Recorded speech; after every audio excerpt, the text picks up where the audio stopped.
Olá, gente, sejam bem-vindos ao nosso canal mais uma vez. Eu peço a você que não é inscrito que se inscreva no nosso canal, deixe o seu gostei, deixe o seu comentário e que compartilhe os nossos vídeos para, é claro, que mais pessoas venham ter conhecimento do nosso conteúdo. E hoje, é claro, nós vamos falar um pouco, sobre este clássico aqui. Isso aqui já é um clássico, você já pode dizer que é um clássico. É uma das introduções ao Novo Testamento mais conhecidas que nós temos aqui no mercado brasileiro. E até por causa dos autores, que são, os caras são top, Nós estamos falando do D.A. Carson, do Douglas Moo e do Leon Morris, deve ser isso, São autores aí que dispensa apresentações. E este livro da editora Vida Nova, que também dispensa apresentações, por ser tão boa, lança livros realmente de qualidade, ou traduz, como é o caso aqui, do inglês. Tem livros que eles pegam lá da língua alemã e traduz aqui para nós, ei, maravilha!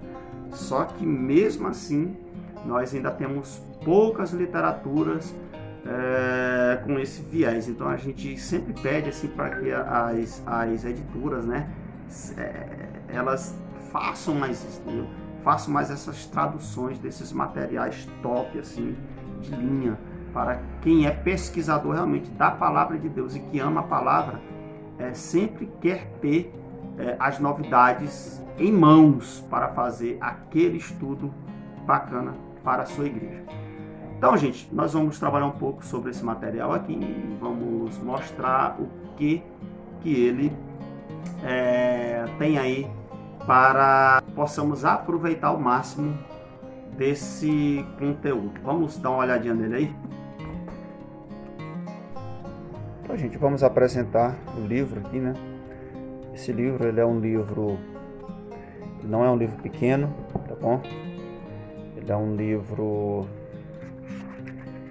que ele vai conter 556 páginas, então é um livro volumoso. Claro, um livro que vai tratar de todo o Novo Testamento, ele não pode ser um livro pequeno, Tem que ser um livro realmente volumoso. Como diz aqui na capa, ele é um livro do D.A. Carson, Douglas Moo e Leon Morris. Vamos avançar aqui. Ele vai falar o seguinte aqui: esta obra faz uma análise cuidadosa de cada livro. Mas além disso, há seções que merecem destaque, como os evangelhos sinóticos, que traz uma abordagem atual sobre o desenvolvimento desses textos, com ênfase nas questões espinhosas da relação de dependência ou independência entre eles, além das questões mais difíceis, como as aparentes contradições entre os sinóticos. Antes da análise das epístolas paulinas, há outra importante seção, Paulo, o homem e suas epístolas, que aborda, entre outras coisas, a autoridade e as origens do pensamento do apóstolo dos gentios. E não menos importante é a seção o cânon do Novo Testamento, que analisa a formação e a importância do cânon neotestamentário. Esta obra é uma pérola de inestimável valor para quem almeja conhecer o Novo Testamento com profundidade. Por meio dela, será possível explorar o universo esplendoroso das discussões introdutórias que tanto desafiam aquele que se dedica ao estudo e à pesquisa das palavras de Cristo e de seus apóstolos. Professor e Dr. Paulo José Benício, que é um teólogo e professor da Universidade Presbiteriana Mackenzie de São Paulo. Aqui a folha de rosto. E aqui você vai ter o conteúdo, É como se fosse o índice, e aí você vai ter aqui o prefácio, as abreviaturas, os evangelhos sinóticos, Mateus, Marcos, e aqui vai todo o Novo Testamento. Aí, logo após Apocalipse, você tem aqui o cânon do Novo Testamento, Vai ser o artigo que vai estar lá no final, é o último. Então, é por aqui que você vai pegar. como que eu estudo um livro desse, cara? Eu, por exemplo, eu estou fazendo um estudo agora em Filemon. Então, eu vou pegar esse material e vou ler, é claro, os comentários que ele traz sobre a carta de Filemon. E eu vou pegar também e vou ler o que ele fala sobre o cânon. Tá? É isso, não tem muito o que ler nesse material sobre Filemon. Se eu vou, no caso, estudar sobre Lucas, por exemplo, o Evangelho de Lucas, aí eu já vou ler os Evangelhos sinóticos, que ele já vai trazer aquela abordagem sobre os 3 Evangelhos, né? O próprio livro de Lucas e também sobre o cânon, né? Isso aí sempre é importante você estar aqui revendo esse conteúdo. Mas você pode também optar de pegar um livro desse de 500 e poucas páginas e ler de capa a capa. Aí vai aqui depender de cada um. Para mim, isso aqui é um livro de pesquisa que eu leio ele dessa forma. É de acordo com o estudo que eu estou fazendo naquele momento. Prefácio, abreviaturas, muitas abreviaturas. Né? Esses livros acadêmicos, eles vão trazer esses sinais aqui. É bom a gente ficar ligado.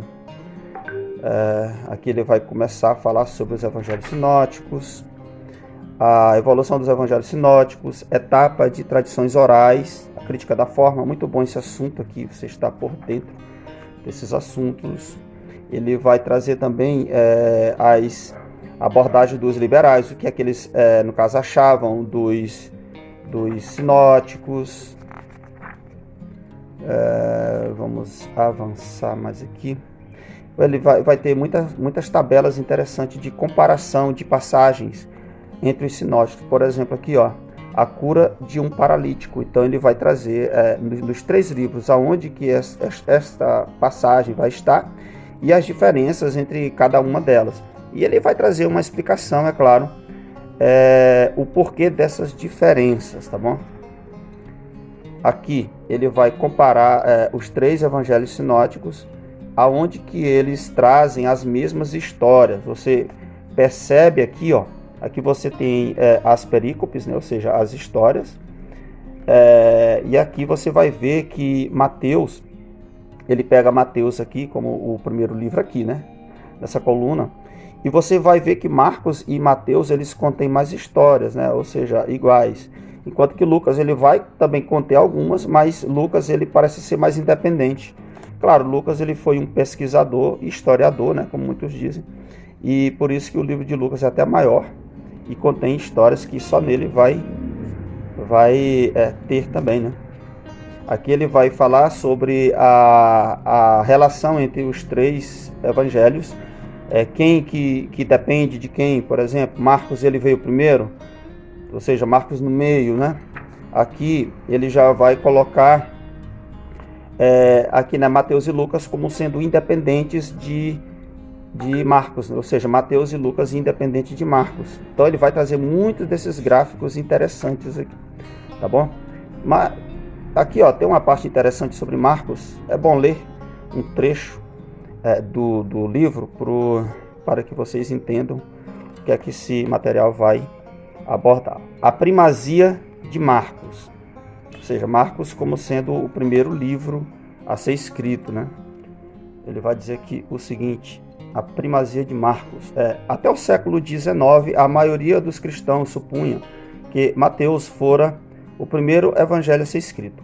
Essa tradição, que se tornou a posição oficial da Igreja Católica Romana, deve ser respeitada, especialmente porque parece ter o apoio do testemunho de Papias, que viveu no século II e é citado por Eusébio, veja abaixo, ou seja, ele vai falar abaixo sobre Eusébio, né? Isso, contudo, não resolve a questão. Muitos atribuíram a primazia a Mateus com base no argumento inadequado de que ele foi o único apóstolo entre os evangelistas sinóticos.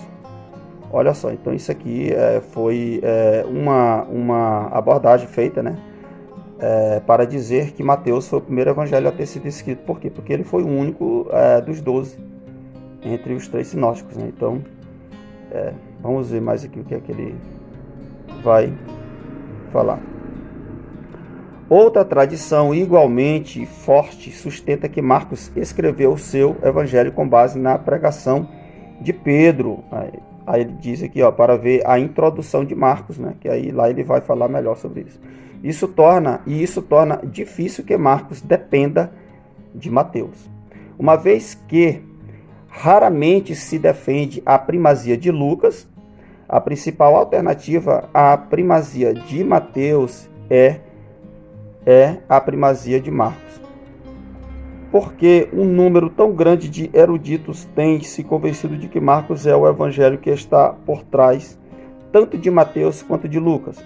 São os seguintes os argumentos mais importantes. Então ele vai falar aqui por que Marcos, para muitos, né, e eu entendo assim também, né, por que Marcos foi o primeiro dos evangelhos sinóticos a ter sido escrito. Eu entendo sim que Mateus ele teve uma influência do evangelho de Marcos, e Lucas ele veio logo depois. Lucas, como um pesquisador, com certeza ele tinha em mãos também ou o evangelho de Marcos ou de Mateus. Assim eu imagino. Aqui ele vai falar sobre a fonte Q e tal. Então ele vai trabalhar, tudo isso daqui é a introdução aos sinóticos, né? Então tem muita coisa aqui sobre os evangelhos que ele vai falar. Por isso que eu disse que tem que dar uma lida primeiro nisso. E depois aqui ele vai começar, sim, apenas na página 67 é que ele vai começar a falar dos livros individualmente. No caso aqui, Mateus, né? Ele vai começar a trabalhar aqui o livro de Mateus. Inclusive você tem aqui um quiasmo, né? Quiasmo, para quem estuda essas questões assim, judaicas, os judeus trabalham muito com esses quiasmos em seus escritos. Por exemplo, Gênesis você já tem quiasmo. Se a gente pegar o livro de Filemão, a carta de Filemão, que é uma das menores, se não a menor carta de Paulo, você tem lá um quiasmo, cara. Então eles trabalham muito com isso. Então tá aí, gente. Essa é a nossa indicação de hoje, tá? Depois a gente traz outras introduções, né? Eu tenho algumas aqui. E espero que você tenha gostado desse vídeo. Deus abençoe a sua vida.